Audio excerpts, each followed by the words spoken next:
Não sabia em que modo festejasse o rei pagão os fortes navegantes, para que as amizades alcançasse do rei cristão, das gentes tão possantes.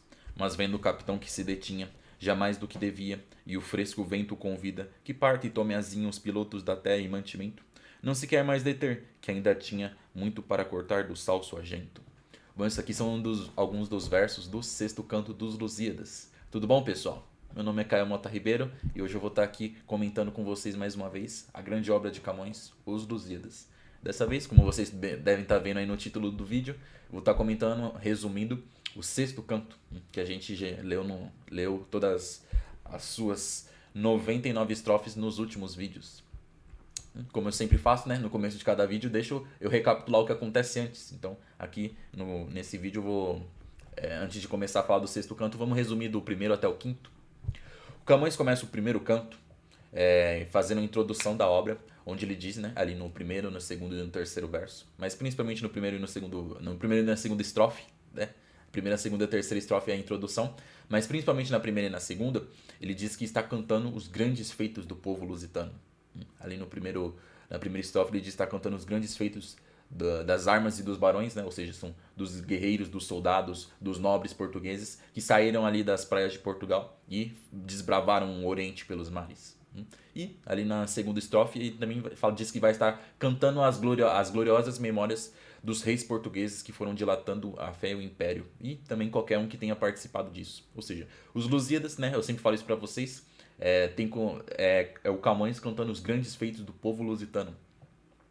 Apesar do evento central da obra ser a empreitada do Vasco da Gama, e é isso que a gente vai estar lendo aqui quase ao longo de todas as estrofes, a gente não é só isso que o Camões está cantando. A gente bem vê que ele vai estar também cantando os grandes feitos que ocorreram antes do Vasco da Gama e os feitos que foram realizados pelo povo português depois dele. Mas, né, feita essa introdução, ele vai e dedica a sua obra ao rei Dom Sebastião, que é o monarca contemporâneo dele. Né? O Camões vai dedicar a obra Os Lusíadas a ele. O Camões publica Os Lusíadas, se eu não me engano, em 1572. Então, o monarca de Portugal dessa época é Dom Sebastião. Embora ele fosse muito jovem e Portugal estivesse sob regência, a gente já considera. Tanto que, né, é interessante que nessas estrofes onde ele dedica a sua obra, ele fala diretamente com o rei Dom Sebastião, ele meio que instiga ele a assumir o trono de Portugal, que estava sob regência. Mas aí, feito isso, o Camões começa a contar a empreitada do Vasco da Gama. Ele diz que os marinheiros estão navegando nos mares rumo à Índia. Mas antes de dizer onde eles estão, o que está acontecendo, o Camões prefere já entrar na parte mitológica da obra dele, né? Ele vai contar pra gente o concílio dos deuses que acontece no Olimpo. O deus Júpiter, que é o rei dos deuses, ele é a principal divindade ali dos, dos todos os deuses do Olimpo. Ele vai e convoca todos os deuses para uma reunião ali no Olimpo. Ele convoca todas as divindades e quando todas elas chegam, ele vai e começa a comentar, debater o futuro do Oriente. Ele diz que a frota do Vasco da Gama, naquele momento, já está navegando ali na costa africana oriental e que vai estar alcançando a Índia. Ele fala que graças a isso, o povo de Portugal vai estar estabelecendo uma rota segura para alcançar o Oriente e assim o povo português vai se tornar senhor dos mares do Oriente. Vocês vão conquistar toda aquela região. Nisso os deuses começam a debater ali entre eles. Alguns deuses são contrários a essa empreitada, não querendo que Vasco da Gama e os portugueses alcancem e conquistem a Índia, enquanto outros são favoráveis, né? Alguns deuses gostam dos portugueses, têm muita estima por eles. O deus que se destaca por ser contrário aos portugueses é o deus Baco, ele que vai ser o grande antagonista do povo de Portugal. Os motivos que levam Baco a odiar os portugueses é porque a mitologia do deus Baco, como é bem contado aqui pelo Camões, diz que quando ele era um mortal semideus, ele foi um grande conquistador, ele conquistou muitas coisas ali na Índia, no Oriente. E tanto que ele é celebrado por isso até hoje. Mas, como o Júpiter bem disse, os portugueses vão estar alcançando o Oriente e vão estar sendo senhores, conquistando toda aquela região. E vão realizar os maiores feitos até então, né? Os maiores feitos da humanidade vão ser realizados ali pelos portugueses nos mares do Oriente.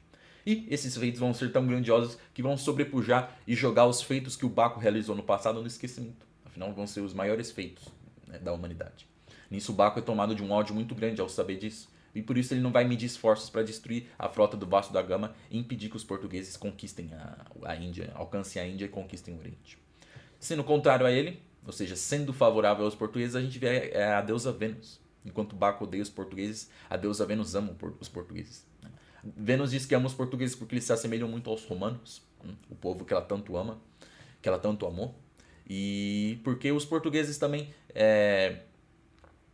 o idioma, além disso, né, além da semelhança com os romanos, ela também ficou sabendo que onde quer que os portugueses sejam bem-sucedidos, ela vai estar sendo celebrada. Ou seja, meio que algo contrário a Baco, né? Baco vai cair no esquecimento por causa dos grandes feitos dos portugueses, mas a deusa Vênus vai ser glorificada cada vez mais, onde quer que Portugal seja dominador, conquiste, no caso o Oriente. Então isso a gente vê o antagonismo desses dois deuses. Acaba o concílio e aí Camões finalmente começa, ali na 42ª estrofe do primeiro canto, finalmente começa a contar a história do Vasco da Gama, né, empreitada. Ele diz pra gente que eles já estão ali navegando na costa africana oriental, né, entre Madagascar e Moçambique. Ou seja, a gente vê que o Camões não vai narrar a empreitada desde o começo. Ele não fala, Vasco da Gama e os seus marinheiros saíram em suas naus ali de Lisboa e foram navegando pelos mares, contornaram a África até chegar na Índia. Ele não conta a história assim. Ele conta quando eles já estão ali entre Madagascar e Moçambique. Se vocês derem uma olhadinha aí no mapa mundi ou em algum mapa que vocês tiverem e derem um zoom ali na parte oriental da costa africana, na parte leste, e derem um zoom ali, vocês vão ver que entre Madagascar e Moçambique existem algumas ilhas. Então, mais ou menos naqueles mares ali que a frota do Vasco da Gama está navegando, rumo à Índia. E ali, ao longo do primeiro e do segundo canto, a gente vai ver os eventos que se desenrolam ali. Os portugueses vão se encontrando com povos africanos ali que são muçulmanos. E esses muçulmanos, por serem muçulmanos, vão odiar os portugueses porque eles são cristãos. Ao longo de toda a obra dos Lusíadas, a gente vai ver as grandes disputas, as grandes guerras dos cristãos contra os muçulmanos. O ódio que eles têm um com o outro. Tanto que, ao longo de toda a obra, na maioria das vezes, na maioria extrema das vezes, o Camões, ao se referir aos muçulmanos, ele vai utilizar alguma palavra pejorativa, algum termo negativo.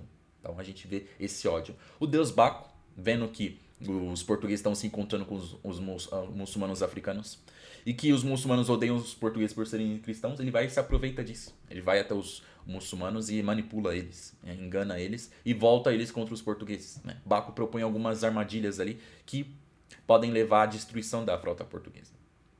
E é isso que a gente vê se desenrolando ali nos reinos de Moçambique e Mombaça. Os portugueses só não caem numa dessas armadilhas, né, que era uma armadilha mortal ali em Mombaça, porque eles foram salvos por Vênus. Como eu disse, a deusa Vênus sempre ama os portugueses. Então é ela que vai estar sempre salvando, sempre protegendo a frota do Vasco da Gama. Então ela salva eles de uma armadilha mortal ali nos portos de Mombaça. Isso já é o começo do segundo canto. Não satisfeita com isso, ela vai voando até o deus Júpiter e tenta convencer ele a ajudar a proteger a frota do Vasco da Gama. Se utilizando de um discurso muito dramático e choroso, ela convence Júpiter, o deus dos deuses. Júpiter, para acalmar ela, ele que diz que ele é convencido, né? Nas palavras que Camões utiliza, né? Júpiter diz: Vênus, nada tem mais poder sobre mim do que vossas lágrimas. Ou seja, o choro de Vênus tem um poder, uma influência muito grande sobre ele. Então, para acalmar ela, ele diz que vai estar ajudando os portugueses, mas também para acalmar ela, ele conta o futuro. Né? Ele que é o deus dos deuses, ele sabe o futuro, né? Ele fala, as divindades do destino, os fados, já determinaram que Vasco da Gama vai ser bem sucedido. E não somente isso, né? Os portugueses vão estar realizando grandes feitos ali no Oriente, os maiores feitos até então. Ou seja, ele meio que repete o que ele já tinha mencionado brevemente lá no primeiro canto no Concílio dos Deuses. Só que aqui no segundo canto ele fala vários eventos, ele fala algumas vitórias, os locais que aconteceram essas vitórias, as batalhas, os grandes feitos de alguns desses portugueses. Mas mais pra frente, no final da obra, a gente vai ver o futuro, né? O que vai estar acontecendo depois de Vasco da Gama. Então, depois de acalmar Vênus ao contar o futuro, o Júpiter ordena que Mercúrio, o deus mensageiro, vá em terra, né? Ele que é a divindade que sempre entrega as mensagens, representa essa questão das viagens mesmo, das mensagens também. Que ele vá em terra e prepare um reino amigável para receber a frota portuguesa. Como eu disse para vocês, os reinos de Moçambique e de Mombaça, né, esses reinos africanos, foram muito hostis aos portugueses. Então Mercúrio vai até o reino de Melinde, que fica mais ao norte ali de Mombaça, e espalha o bom nome dos portugueses ali. Ele leva a deusa Fama com ele, que é a divindade que representa a fama, e ela espalha o bom nome dos portugueses ali, fazendo com que aquele povo, mesmo sendo muçulmano, goste do povo português. E depois, né, de espalhar o bom nome dos portugueses, ele vai até Vasco da Gama, né? Ele visita os sonhos do Vasco da Gama e diz, ó, você tem que sair aí de Mombasa imediatamente. Aí tem uma armadilha pra vocês. O único desejo do rei de Mombasa com você é matar você. Então você tem que continuar navegando rumo ao norte, que você vai encontrar um reino muito mais amigável que vai te socorrer, vai te abrigar. E isso o Vasco da Gama, né, interpreta esse sonho como uma mensagem divina e parte ali, continua navegando, sai ali de Mombasa, abandona a costa de Mombasa. E ele chega em Melinde. E graças à ajuda dos deuses, como eu tô falando para vocês, a frota portuguesa é muito bem recebida ali. Eles são recebidos com festa. É interessante dizer, o Vasco da Gama e seus marinheiros, né, eles deixaram Portugal no dia 8 de julho de 1497. Isso, é isso mesmo. Quando eles chegam em Melinde, já é no outro ano, já é, se eu não me engano, abril, maio do ano seguinte. Eles estão chegando ali na primavera, se eu não me engano é abril mesmo, que eles chegam ali na Páscoa, eles falam que está sendo comemorada a Páscoa. Então vocês verem, eles ficaram um bom tempo ali no navegando. E só nesse momento eles vão encontrar um local muito amigável onde eles finalmente possam descansar. Ali, como o povo português ficou tão famoso ali, né? A deusa Fome e Mercúrio e a deusa Fome espalharam um bom nome dos portugueses. O rei de Melinde foi pessoalmente até as naus portuguesas para conhecer o Vasco da Gama.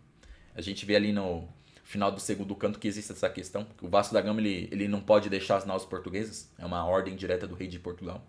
Pelo que dá para entender nos Lusíadas, o rei de Portugal decretou meio que uma regra ali pro Vasco da Gama, que ele não poderia deixar as naus, ou seja, não podia ir em nenhum porto, ou mesmo sair pelas praias, até que ele chegasse na Índia. É só lá na Índia que ele sai das naus portuguesas.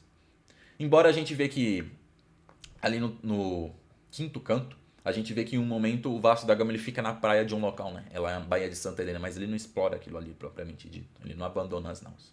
Então, ali em Melinde, como o Vasco da Gama não podia ir em terra saudar e agradecer o rei de Melinde pessoalmente por ser tão amigável, tão receptivo, o rei de Melinde foi pessoalmente até Vasco da Gama, né? Ele queria conhecer as naus e aproveitou isso para essa situação para ir até as naus portuguesas. E ali, ele, no final já do segundo canto, ele pede, ó, Vasco da Gama, eu quero que você me conte a história desse povo tão famoso, do grandioso povo de Portugal.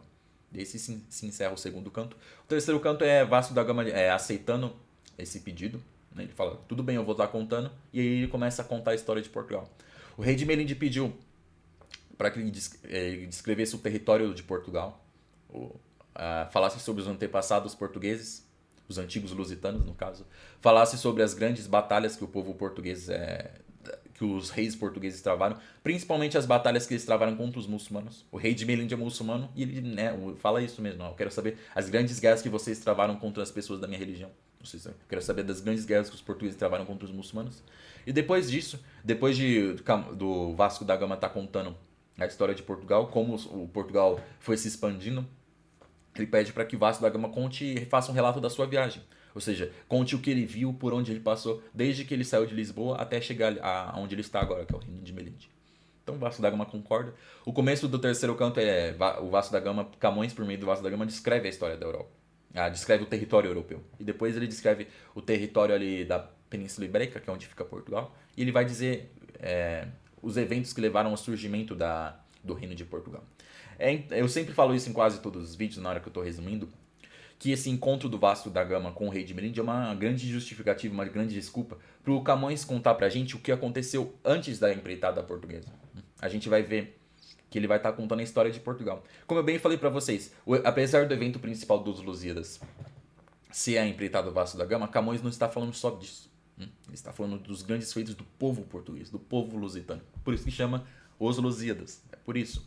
Então, nesse encontro a gente vai ver o Camões cantando os grandes feitos dos monarcas portugueses, as grandes batalhas, os grandes feitos militares que eles realizaram enquanto expandiam o reino português e também quando eles se defendiam contra seus inimigos, né, tentando manter a independência de Portugal. Então, é isso que o Camões vai estar, por meio do Vasco da Gama, contando no terceiro e no quarto canto. Né? No final, no meio ali, no começo do meio do quarto canto, a gente já vê que Portugal já se expandiu para fora da Península Ibérica. A gente vê ali que os monarcas portugueses começam a conquistar o norte da África. Então essa é a constante dos monarcas portugueses. Sempre realizar grandes feitos e estar sempre tentando expandir cada vez mais os domínios do território português. E não só isso, né? Também a religião. Lá no segundo canto, eu quase sempre leio esses versos aqui do segundo canto pra gente. Mas é importante que a gente não pode se esquecer, né? Aqui, ó, segunda estrofe. Né? Não é o segundo canto, né? A segunda estrofe do primeiro canto. E também as memórias gloriosas daqueles reis que foram dilatando a fé e o império. Ou seja, eu canto, né? Que faz parte da introdução. E também canto as memórias, ou seja, o que foi realizado no passado, né, dos grandes reis que foram dilatando a fé, que é o cristianismo e o império. Ou seja, o desejo aqui cristão, lusitano, que o Camões coloca pra gente, não é só expandir pelo mundo, ser o grande império do mundo, mas também expandir a fé e o cristianismo. Então é isso que a gente vê falando. No terceiro e no quarto canto é o Camões contando isso por meio do Vasco da Gama pra gente, né? Expansão portuguesa. Até que, já ali no final do quarto canto, um monarca que a gente tem que colocar aqui em destaque, que é o Manuel I. É o monarca contemporâneo do Vasco da Gama. Ele teve um sonho com a Índia, e esse sonho, né, onde ele viu ali o território da Índia, ele viu o rio Indo e o rio Ganges, eles que se personificaram como criaturas, como homens. E nisso ele interpretou que ele devia estar conquistando aqueles territórios, né? Lançar uma empreitada para alcançar aquelas terras. E é isso, a empreitada do Vasco da Gama. Então, o quinto canto é ainda Vasco da Gama falando, contando a história para o rei de Melinde. Né? O terceiro e o quarto foi ele contando a história de Portugal. Agora o quinto canto ele vai estar fazendo um relato da sua viagem. Então ele conta que a frota portuguesa saiu sob o comando dele, saiu com suas naus ali de Lisboa e foi navegando rumo ao sul durante vários e vários meses. Durante alguns meses, na verdade, não são tantos meses assim, né? Até chegar ao extremo sul. Ali o extremo sul, né? Até é importante frisar, depois de 5 meses e, se não me engano, 5 dias, né? Mais ou menos esse período, Vasco da Gama e seus marinheiros chegam no extremo sul ali da África, do continente europeu, né? No famoso Cabo das Tormentas. É ali que os portugueses encontram o famoso gigante Adamastor, que foi um titã, né? Foi um gigante que, por ter se revoltado contra os deuses, participado da guerra dos titãs contra os deuses, e como os deuses ganharam essa guerra, os titãs foram todos condenados, né? Então ele foi condenado a se transformar ali naquele promontório, naquele rochedo que fica ali naquela região. Então ele personifica o Cabo das Tormentas. Ele fala, eu sou aquele cabo, o Cabo Tormentoso. Aquele cabo que chama isso tormentoso. Que é uma forma poética que o Camões coloca. Mas, né, é bem famoso, né? Quem conhece os Lusíadas geralmente lembra dessa passagem. Mas, então é ali, é nessa parte da obra, quando o Camões, por meio do Vasco da Gama, está contando a viagem pro rei de Melinde, surge ali o encontro com o gigante Adamastor nesse momento. Ali o gigante Adamastor, ele meio que amaldiçoou os portugueses e fala, ó, as próximas viagens lusitanas que estiverem passando por aqui sempre vão sofrer algum dano, algum perigo aqui. E algumas, inclusive, eu vou estar naufragando. Então ele faz meio que essa maldição. E depois ele se apresenta, né? Meu nome é Adamastor, né? Eu sou o gigante Adamastor. Ele conta o que aconteceu com ele.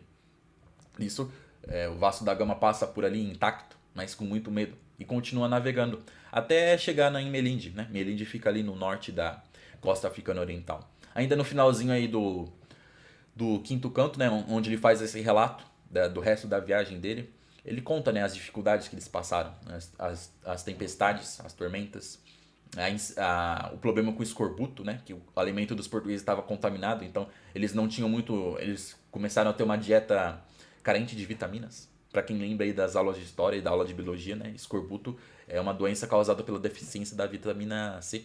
Então a gengiva começa a sangrar, os dentes começam a cair. Geralmente a gengiva começa a inchar e apodrecer. Então alguns portugueses morreram disso.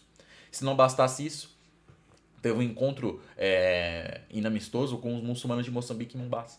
Nessa parte da narração aqui do quinto canto, o Vasco da Gama resume o que a gente viu lá no primeiro e no segundo canto. Afinal, vamos colocar assim, entre Melinde e o Cabo das Tormentas, o Cabo da Boa Esperança, ali no meio fica o Mombasa e Moçambique. Não? Ele resume ali que ele teve um encontro inamistoso com os portugueses tiveram um encontro inamistoso com os muçulmanos dali. E assim termina o quinto canto, com o final dessa narrativa. E agora vamos começar aqui a falar o sexto canto para vocês, né? Quase 20 minutos de vídeo, né? Eu fiz esse resumo, mas eu acho sempre importante para a gente estar entendendo e deixar fresco na memória. Mas eu sempre peço para vocês, pessoal, né, se possível, estar assistindo os vídeos que eu já publiquei até agora. Né? Eu já tenho todas as estrofes, quase todos os versos aqui lidos e comentados da melhor forma possível, né? Utilizando aqui a máxima das minhas humildes capacidades para estar explicando os Lusíadas com vocês. Então tem vários vídeos já publicados até agora. Inclusive cada canto, assim como esse vídeo, né? Cada canto tem um vídeo próprio, condensando aquilo. Então não deixem de estar acompanhando para vocês se situarem, né? Eu fiz esse resumo até agora, mas eu pulei várias coisas.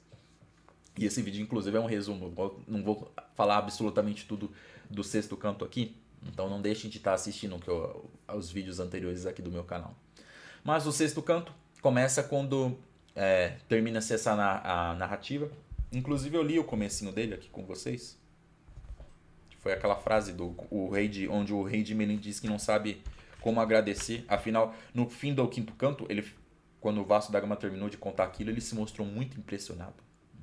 Tanto que o desejo dele é ser amigo dos portugueses. Então, né, não sabia em que modo festejasse o rei pagão os fortes lusitanos. Ou seja, o rei pagão, o rei de Melinde. Afinal, o rei de Melinde ele é muçulmano. Como eu disse para vocês, ao se referir sobre os muçulmanos. E a gente vai também ver que ao se referir aos povos gentios, qualquer povo que não seja cristão, o Camões vai se utilizar de uma linguagem um tanto pejorativa. Então aqui, né, pagão, às vezes ele vai utilizar bárbaro, pérfido e coisas assim. Infiel também. Então, né, o rei pagão não sabia como saudar, festejar esse povo tão grandioso que está visitando o reino dele. Então a gente vai ver aqui o grande respeito e admiração que o rei de Melinde tem pelos portugueses. Ele forneceu, além de estar recebendo os portugueses de uma forma muito amigável, ele forneceu mantimentos para estarem se reabastecendo. Ele deixou eles descansarem, mas o principal disso é que ele forneceu um piloto, um guia para estar conduzindo o Vasco da Gama e seus marinheiros para um caminho seguro até a Índia. Uma coisa que a gente viu que foi um grande motivo de angústia para os portugueses durante essa viagem é que eles não estavam encontrando nenhuma novidade sobre a Índia. Conforme eles foram navegando já pela costa africana oriental, ou seja, no Oceano Índico, eles em vários momentos tentaram encontrar algum povo.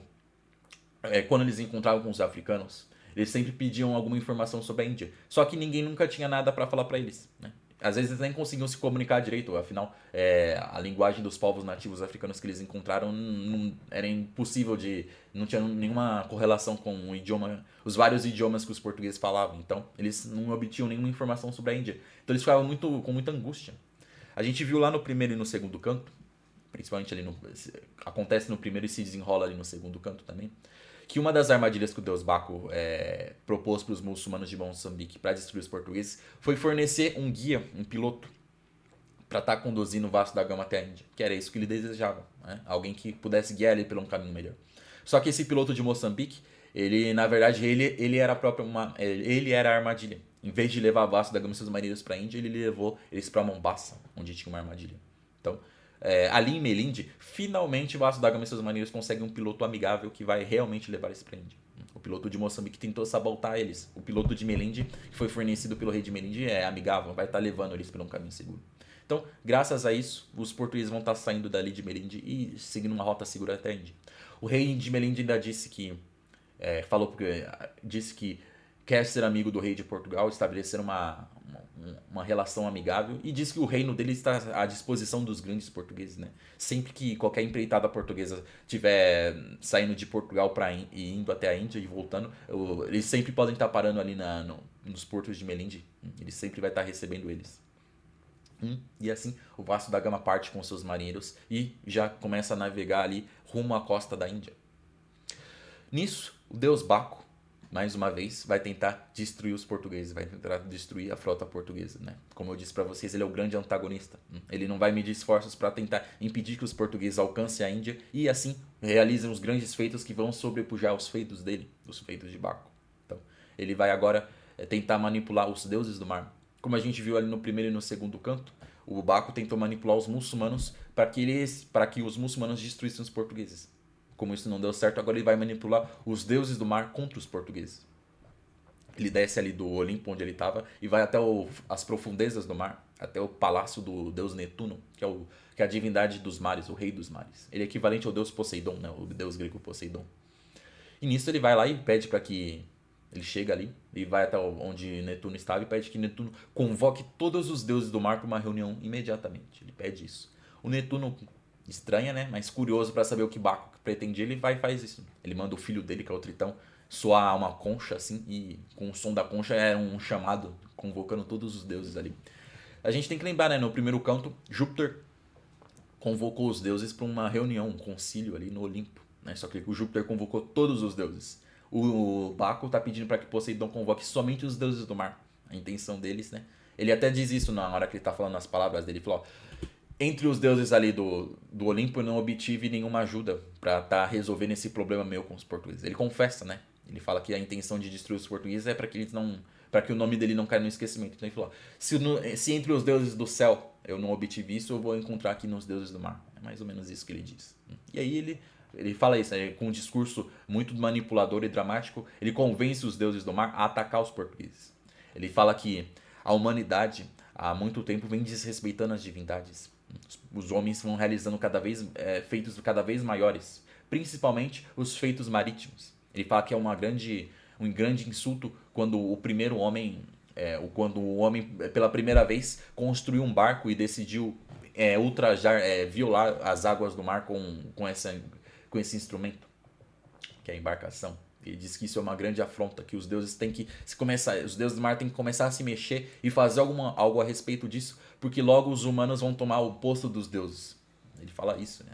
Ou seja, ele assusta os deuses, ele manipula os deuses. E ele vai e menciona a frota do Vasco da Gama, que nesse momento está buscando alcançar a Índia, e que depois de alcançar a Índia, os portugueses vão estar dominando todos os mares do Oriente. No caso, né, os portugueses já dominam os mares ali próximos de Portugal, aquela região ali do Atlântico. Então ele fala, ó, se vocês não fizerem nada agora, vocês vão perder o posto de vocês. Esse povo que diz respeito a vocês vai realizar coisas cada vez maiores. Ele até sugere, ó, vocês têm que soltar os furiosos ventos contra os portugueses e os furiosos ventos, que são que são divindades que personificam os ventos do norte e do sul, né? Os ventos direcionais, meridionais, que são furiosos, como seres furiosos e terríveis, que soltem eles contra os portugueses. E nisso os deuses acabam sendo manipulados, né? E eles concordam com isso e soltam uma terrível tempestade que vai atacar a frota portuguesa, que naquele momento estava navegando ali no Oceano Índico, né? Chegando quase na costa da Índia. Camões diz que simultaneamente a essa reunião, ou seja, enquanto acontecia essa reunião, enquanto Baco manipulava os deuses do mar, estava de noite ali naquela região do Oceano Índico. A frota tinha saído de Melinde e estava navegando há algum tempo. E durante a noite os portugueses não dormiam todos, né? Sempre tinha algum português fazendo a vigília das naus. Seja para se proteger contra uma tempestade que pudesse estar se aproximando, às vezes um rochedo, para ver se algum território eles estavam chegando em algum território, também para ver se não tinha nenhum inimigo se aproximando. Então sempre tinham, né, o português, por ser um povo muito guerreiro, a gente vê o Camões sempre enfatizando isso, eles estavam sempre a postos e nunca eram pegos desprevenidos. Então sempre tinha alguns marinheiros ali fazendo a vigília noturna. Para passar a noite, né, os marinheiros estavam com sono. O Camões fala que eles começam a conversar durante a noite para não cair no sono e para matar o tempo. E aí eles decidem contar algumas histórias. E aí Camões se utiliza disso para estar contando a famosa história dos 12 da Inglaterra. Durante algumas estrofes aqui, a gente vê isso aqui no sexto canto. É dito que na época do rei João I, depois de vencer a grande guerra contra os castelhanos. Essa guerra a gente vê acontecer ali no começo do quarto canto. Nessa época. O rei João, acontece durante o reinado dele que um evento onde 12 cavaleiros portugueses foram batalhar, de cabelo todo desbagunçado. Eles foram participar de um torneio na Inglaterra. É dito que lá na Inglaterra, algumas damas, umas nobres inglesas, foram desrespeitadas por nobres, por cortesãos, né, que são equivalente a nobres ingleses. Elas foram desrespeitadas, elas foram ultrajadas. E nisso, eles falaram assim, ó, a gente afirma isso mesmo, ele meio que insultaram, falando que elas não eram nobres, coisa nenhuma, elas não pararam. Daí entender, eu meio que interpreto que eles falam que elas eram meio que meretrizes, elas eram aproveitadoras, elas não tinham sangue nobre, coisa nenhuma. Mas enfim, ultrajaram a honra delas. E ele falou, ó, e a gente afirma isso, e quem quer que discorde da gente pode vir aqui brigar com a gente. Como elas eram damas, mulheres, elas não iam batalhar contra nobres, né? Nobres, para quem não sabe, eram sempre guerreiros nessa época. A classe nobre, a casta nobre, como é dito, né? Se eu não me engano, tem até um nome, acho que chama-se Kshatriya. né? Chatos. Os nobres eram guerreiros, o rei era um guerreiro, né? Até nessa época era isso. Hoje em dia não, né? Quem vai dizer lá que o rei Charles III ali da Inglaterra, ele é um guerreiro, nada disso, né? Mas né, eles eram guerreiros, então como é que mulheres vão desafiar guerreiros no combate? Então elas começaram a pedir ajuda ali no reino da Inglaterra para a família dela, para os amigos dela, mas ninguém tinha coragem de enfrentar aqueles nobres. Nem mesmo quando elas tiveram que ir até um nobre que era o Duque de Lancaster e pedir para ele, ó, ajuda a gente. E ele disse assim, ó, eu não posso, porque eu temo que se eu participar disso, ou se alguém participar disso, pode começar a ter um conflito interno ali. Afinal, aqueles nobres tinham uma certa importância. Mas ele disse, mas para não deixá-las na mão, ele falou assim, ó, como ninguém aqui na Inglaterra pode isso, eu conheço estrangeiros que podem socorrer a gente. E ele conta aqui, ele participou da guerra ele foi aliado dos portugueses contra a guerra contra os castelhanos. E ele, ali ao lutar ao lado dos portugueses, ele viu o grande valor do povo de Portugal. E ele fala, ó, eu vou enviar junto nós, né, ele, o Duque de Lancaster e essas damas vão enviar algumas cartas a Portugal pedindo ajuda. Ele que já conhece o povo português, ele seleciona 12 cavaleiros portugueses e manda uma carta para cada um deles. E também manda uma carta pro rei de Portugal pedindo essa ajuda e diz, ó, venham até aqui vocês 12, esses 12 cavaleiros que eu tô nomeando, lutar pela honra dessas 12 damas que estão sendo desrespeitadas. E aí, isso, né? Quando essa carta chega em Portugal, Camões coloca pra gente que tem um alvoroço ali, os portugueses ficam muito empolgados. Vários cavaleiros começam a se voluntariar para fazer isso, para participar desse duelo. Até dito que o rei João I, se ele não fosse rei, ele participaria disso. É bem interessante falar. Ele desejava participar, mas o posto dele de monarca não permitia, né? Afinal, ia ser muito esquisito o rei de Portugal tá indo fazer isso pessoalmente, indo lutar por damas inglesas pessoalmente. Imagina se acontece alguma coisa com ele ali. Podia ter um problema diplomático. Então, são os 12 que foram escolhidos pelo próprio Duque de Lancaster aceitam e vão participar ali desse duelo contra esses nobres ingleses. É interessante, eu falei isso no vídeo, que lembrando, tudo isso já está resumido aqui no YouTube, mas no vídeo dos 12 da Inglaterra, eu mencionei que esse Duque de Lancaster, né, o Lancaster é um ducado ali. Então, além de ser sobrenome dele, o Lancaster, ou Lancaster, né? Lancaster está aqui nos Lusíadas, né? No português arcaico aqui que o Camões utiliza, mas é Lancaster. Existe até hoje esse título. Para quem aí não sabe, o atual Duque de Lancaster, eu falei o nome dele agora há pouco, né? É o atual rei da Inglaterra, que é o rei Charles III. Eu tô gravando esse vídeo aqui em maio de 2026, né? Ele ainda tá vivo, não sei, né? Não sei se ele vai viver muito tempo, então não sei quando que vocês vão assistir esse vídeo, mas o atual Duque de Lancaster é o rei Charles. E essa casa, os Lancaster, que foi mudando geralmente, né? Esse título o título de nobreza, para quem não sabe, ele era vinculado ao território. Então, caso o nobre não tivesse nenhum herdeiro e o território fosse para outra família, aí a outra família ia estar assumindo esse título. E às vezes, se ele cometesse algum crime ou algum tipo de traição e ele perdesse aquele território, ele ia perder e ele perdesse aquele título, ele ia perder o território também. Então, vamos dizer assim, a casa Lancaster, ela teve várias famílias, foi mudando de mão em mão. Por exemplo, para quem já leu uma obra do Shakespeare, muito famosa, que chama Macbeth. Macbeth, ali no começo, é dito que ele venceu, ele é um nobre, e lutando pelo rei dele, ele venceu uma guerra, né? Ele ajudou a acabar com uma guerra que estava acontecendo ali. O inimigo tinha como aliado alguém que era do reino dele. Então esse traidor, se eu não me engano, era Duque de Condor, ele perdeu o título.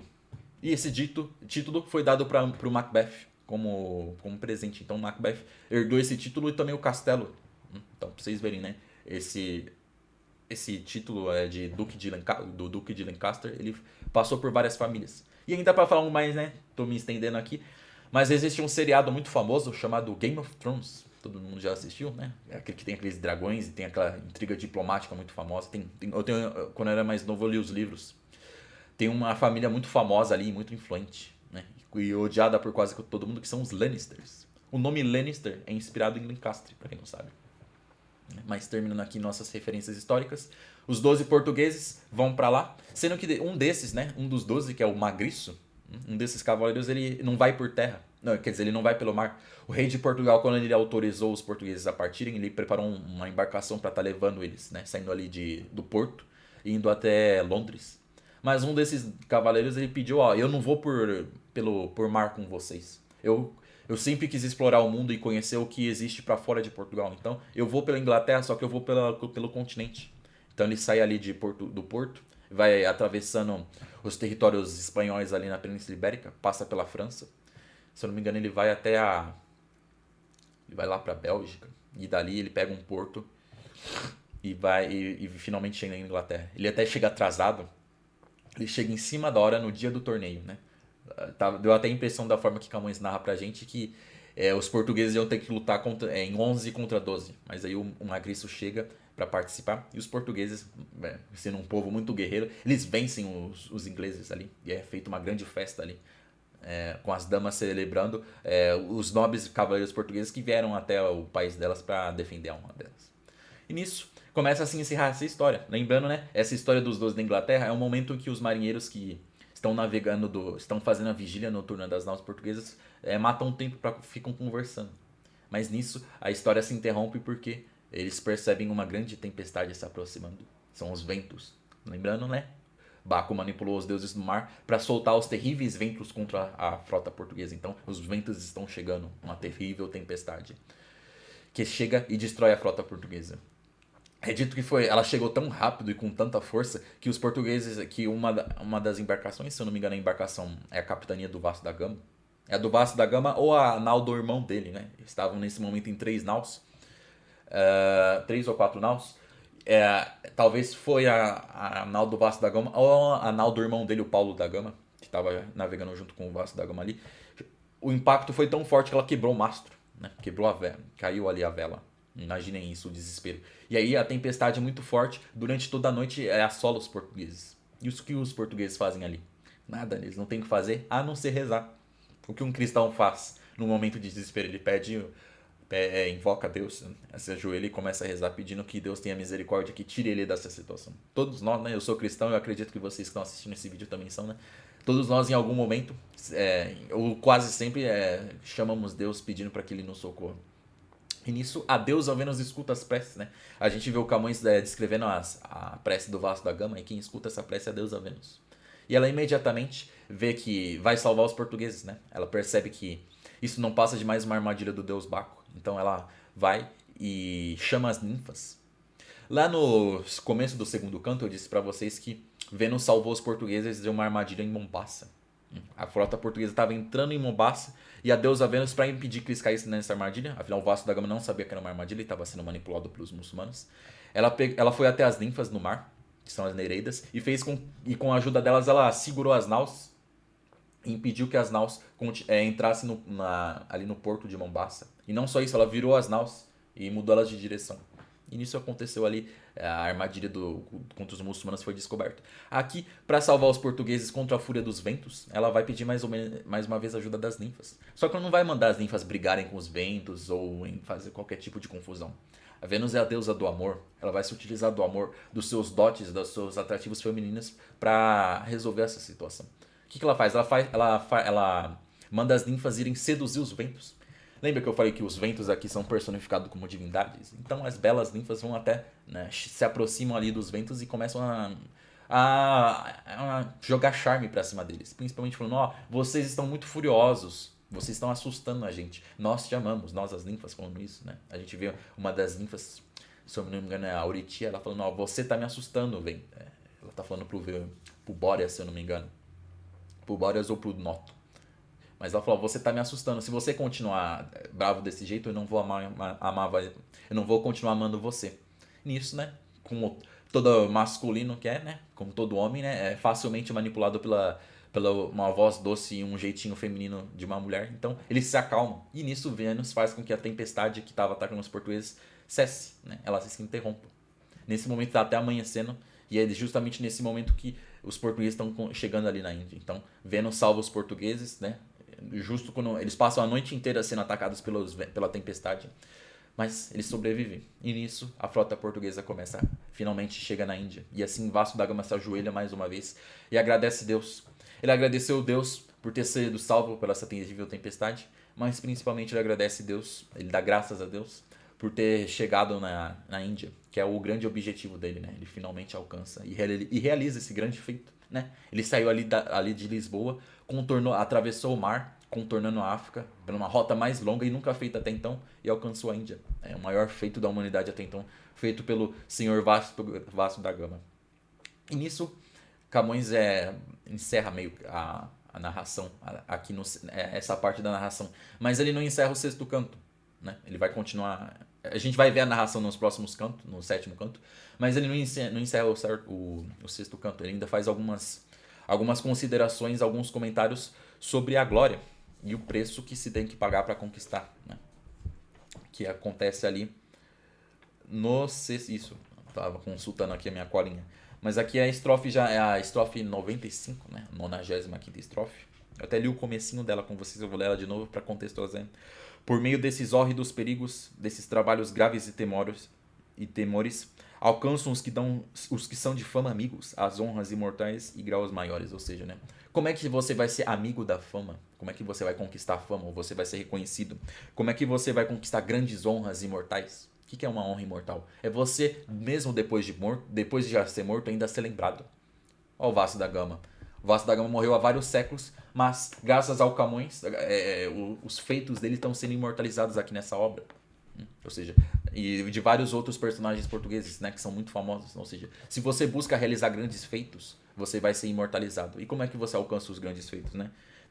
Enfrentando hórridos perigos, ou seja, enfrentando grandes perigos e passando por trabalhos graves e temores, ou seja, se esforçando.